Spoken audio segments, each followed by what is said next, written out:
भगवत गीता में जिस यज्ञ की बात की है, क्या ये वही यज्ञ है? ओम शांति। हाँ, हमने भी भगवत गीता पढ़ी है, लेकिन जब मैंने भगवत गीता पढ़ी तो मुझे एक विचार मेरे मन में आया, जो आप कहेंगे इसका प्रश्न है, मेरा भी, सबके लिए, कि गीता में अर्जुन के साथ भगवान श्री कृष्ण थे। अर्जुन को 18 अध्याय ज्ञान सुनाया, लेकिन अर्जुन ने माना नहीं। क्या मैं भीष्म पितामह पर बाण चलाऊं और मैं राजाई प्राप्त करूं? नहीं, मैं भिक्षा मांग के जीऊंगा। तब भगवान श्री कृष्ण ने अर्जुन को कहा, हे अर्जुन, आप मुझे देख नहीं सकते हैं, मैं आपको दिव्य दृष्टि देता हूं। तो अर्जुन के सामने मेरे मन में प्रश्न आया कि अर्जुन के सामने कौन खड़ा था, अर्जुन किसको देख रहा था, और अर्जुन को कौन सा विश्व रूप दिखाया, वो धरती पर दिखाया कि आसमान में दिखाया? ये 2-3 प्रश्न आए। अगर आप किसी के पास इसका जवाब हो तो आप मुझे समझाएंगे तो बहुत बहुत आप सबका धन्यवाद। फिर भी अगर आप पूछते हो, अगर मुझे आप इजाजत देते हो कि भाई जी आप ही अपना कुछ बताओ, हाँ, मेरा भी इसके ऊपर विचार चला, मैं अपना विचार बता सकता हूँ, बताना चाहता हूँ, अगर आप चाहते हो तो। हाँ, मेरा विचार के अंदर देखो, विश्व में ऊपर दिखाया, यहां नहीं दिखाया। तो ऊपर कौन है? निराकार। हम कहते भगवान ऊपर है, तो भगवान निराकार श्री कृष्ण के तन में प्रवेश कर अर्जुन को ज्ञान सुना रहे थे। अर्जुन श्री कृष्ण को देख रहे थे, लेकिन निराकार को देख नहीं सकते। तब कहा, आप मुझे देख नहीं सकते हो। तब गीता में कहा कि श्रीमद् भगवत गीता है। श्री कृष्ण उवाच, बोलने वाला आवाज जो आ रहा है वो श्री कृष्ण के मुख से। ज्ञान किसका है? भगवत। भगवान किसको कहते हो? जो अजन्मा है, अभोक्ता है, निराकार है।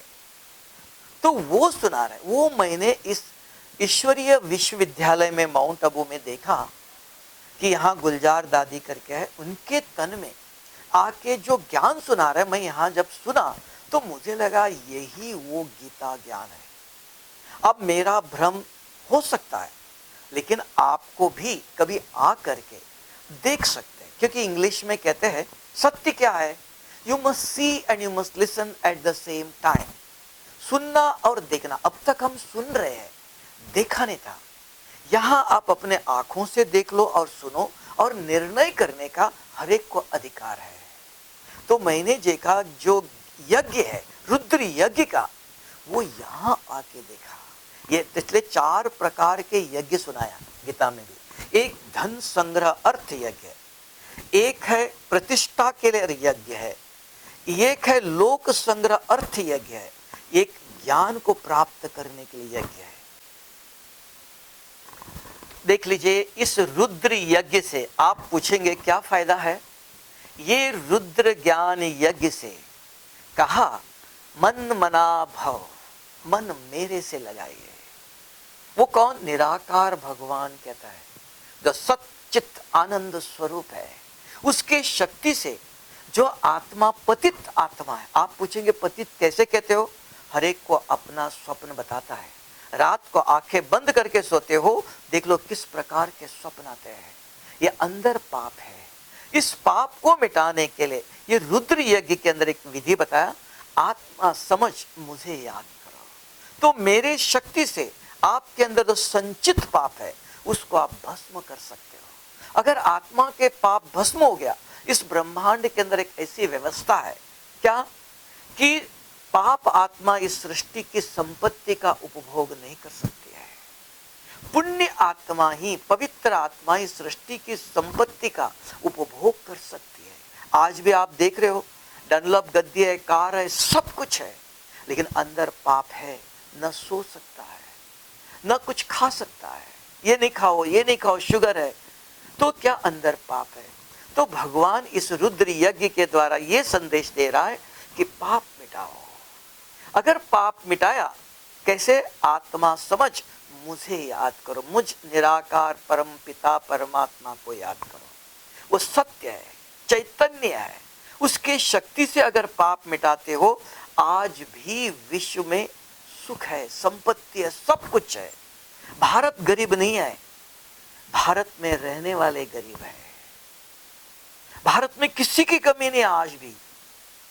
तो इसके लिए भारत वालों को, सारे विश्व के आत्माओं को भगवान की शक्ति की जरूरत है। अगर वो शक्ति है तो इस पाप को मिटा सकते हो। पाप मिटाया पुण्य आत्मा, जहां दृष्टि देंगे, जहां हाथ लगाएंगे वहां सोना है। तो भारत फिर से स्वर्ग बन सकता है, बना भी सकते हैं। ये हमारा कर्तव्य है। भगवान ने विधि बताया, अगर हम विधि पूर्वक करते हैं तो हम भारत को कल ही, आज ही स्वर्ग बना सकते हैं। तब का तकदीर आपके हाथ में है। तो उनका नाम है, वो भाग्य बनाने की विधि बताता है। करना हमारा काम है। बिना खेती में कुछ बोए हुए कुछ उगेगा नहीं, कुछ बोना पड़ता है। पुरुषार्थ से ही प्रारब्ध बनती है। गीता में जो रुद्र ज्ञान यज्ञ कहा, वो मैंने यहाँ आके, माउंट आबू में आकर यहाँ मैंने ऐसा देखा कि ये रुद्र ज्ञान यज्ञ यहाँ है। स्वयं निराकार रुद्र भगवान आकर यहाँ ज्ञान सुना रहे हैं। तो वो मैंने यहाँ देखा, तो मैंने अपना अनुभव आपके सामने रखा। आपको सही भी लग सकता है, क्योंकि यही सत्य नहीं कह सकता। हर एक को अपनी स्वतंत्रता है, हर एक को अपनी बुद्धि है। तो उसने अपनी बुद्धि से स्वीकार करना न करना आपके हाथ में। जो मुझे सही लगा वो मैंने आपके सामने रखा। धन्यवाद। ओम शांति।